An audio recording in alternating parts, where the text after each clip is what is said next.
Bismillahirrahmanirrahim. Dan 4 hal yang menjaminkan banyak rizki, bukan memudahkan rizki.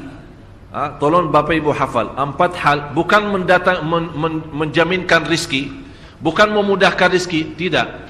4 hal mendatangkan rizki kemari. Dan 4 hal bukan Allah kasih kemudahan berarti kita berjalan mencari rizki Allah kasih, tidak. Bukan dikasih kemudahan, tapi di mana saja kita ada, posisi kita di mana saja, Allah datangkan rizki kepada kita. Yang pertama, qiyamul lail, salat malam. Yang kedua, berbanyak istighfar waktu sahur. Kalau anda tidak salat malam, jangan tinggalkan istighfar waktu sahur. Waktu sahur kapan? Kira-kira 30 minit sebelum azan. Disitulah Allah sendiri memuji. Allah bangga dan senang terhadap orang yang sahur. Sampai ulama berkata, tidak ada ibadah yang terbaik di waktu sahur selain istighfar. Jadi boleh baca Quran, boleh salat malam, boleh zikir, boleh apapun, tapi yang terbaik istighfar. Fokus hanya istighfar. Astaghfirullah wa atubu ilaih, termasuk istighfar Allahumma anta rabbi la ilaha illa ant, yang Bapak Ibu tahu sayyidul istighfar, yang terutama, yang paling luar biasa. Allahumma anta rabbi la ilaha illa anta khalaqtani wa ana abduka wa ana ala ahdika wa wa'dika mastata'at a'udzu bika min syarri ma sana'at abu'u laka bi ni'matika alayya wa abu'u bi dhanbi faghfir li fa innahu la yaghfiru adh-dhunuba. Ya Allah, kalau kita fahami doa ini luar biasa. Oleh karena itu kata Rasulullah, barang siapa yang membaca sayyidul istighfar kemudian di malam hari dengan keyakinan dia meninggal habis baca istighfar, masuk surga. Masuk surga. Berarti ini salah satu doa yang menjaminkan dengan mudah masuk surga. Jadi 4 hal yang mendatangkan rizki, bukan kita mencarinya, dia yang datang kemari. Apalagi saat mencari lebih mudah. Qiyamul lail, salat malam. Tapi dalam bahasa, mohon maaf Bapak Ibu, dalam bahasa Arab disebut qiyamul lail, bukan salat. Tapi kalau diterjemahkan dalam bahasa kita salat. Tapi kenapa di situ qiyamul lail? Diberikan qiyamul lail, qiyam artinya berdiri. Berarti lama. Saking lama berdiri dikaitkan jadi qiyamul lail. Qumil laila ya ayyuhal muzammil. Apa terus? Qumil lail, berdirilah saat malam.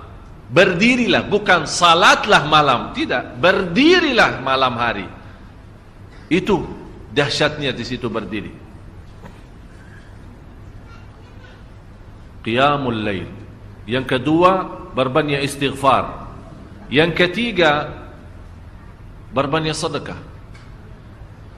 Sebenarnya bukan istilah berbanyak sedekah. Kadang-kadang orang bersedekah 100 juta, udah saya sudah bersedekah 100 juta. Bukan itu.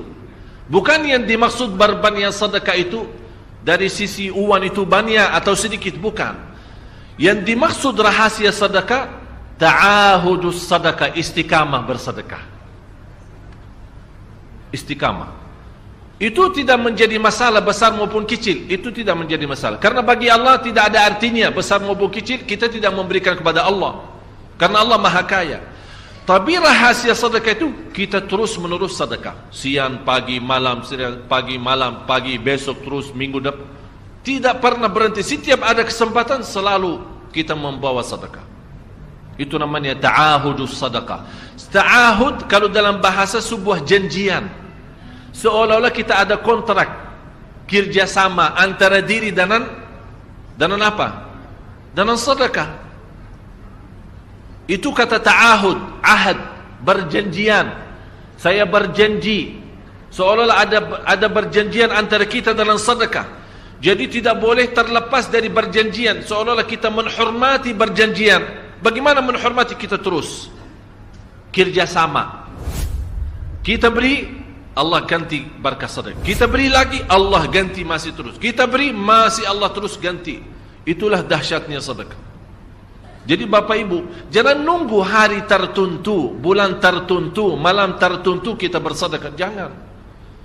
Setiap kita merasa ada berita baik, ada berita maupun ada berita buruk yang menyakiti perasaan kita di rumah tangga kita, anak kita, suami kita, istri kita, apapun, langsung segera sedekah. Disitulah rahasianya. Ikatkan seolah-olah kita sudah membuat perjanjian antara diri dan sedekah dalam segala hal, hal senang maupun hal tidak, hal bahagia maupun hal sedih, hal bangga maupun hal lagi menghadapi kesusahan, kesulitan, selalu sehat dan sakit. Terus yang keempat, zikir, berzikir pagi hari dan sore hari. Berzikir pagi hari dan sore hari. Ini 4 hal Bapak Ibu. Berdiri malam hari, itu yang namanya tahajud, banjanya atau lamanya berdiri. Berbanyak istighfar waktu sahur. Yang ketiga, berbanyak sedekah. Sudah Bapak Ibu mengerti. Jadi istilah berbanyak sedekah bukan artinya harus banyak dari jumlah hitungannya, tidak.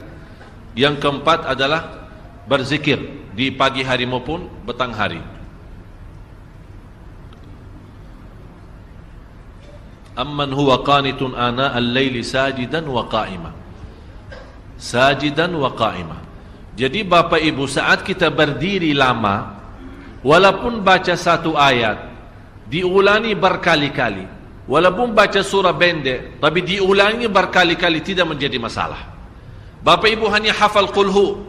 Qulhu dibaca 3 kali, pahalanya seperti baca Al-Quran 30 juz. Ada seorang salih mengajak kawannya, sudah mendekati subuh, ayo bangun salat malam dan baca sepertiga Al-Quran. Langsung orang itu menjawab, bagaimana saya baca, sebentar lagi mau azan. Bacalah Qul huwallahu ahad. Salat malam dan Qul huwallahu ahad. Jadi Bapak Ibu, yang saya harap, Jangan susah fikir, ya Allah saya mau baca apaan. Tak usah susah fikir. Baca dan nikmati, yang penting nikmati bacaan. Walaupun qul huwallahu ahad setiap hari. Kalau kita pusing baca, Allah tidak akan pusing mendengar. Malah Allah paling senang mendengar bisikan bacaan dan bisikan doa kita malam hari. Allah paling senang mendengar bisikan doa munajat kita malam hari.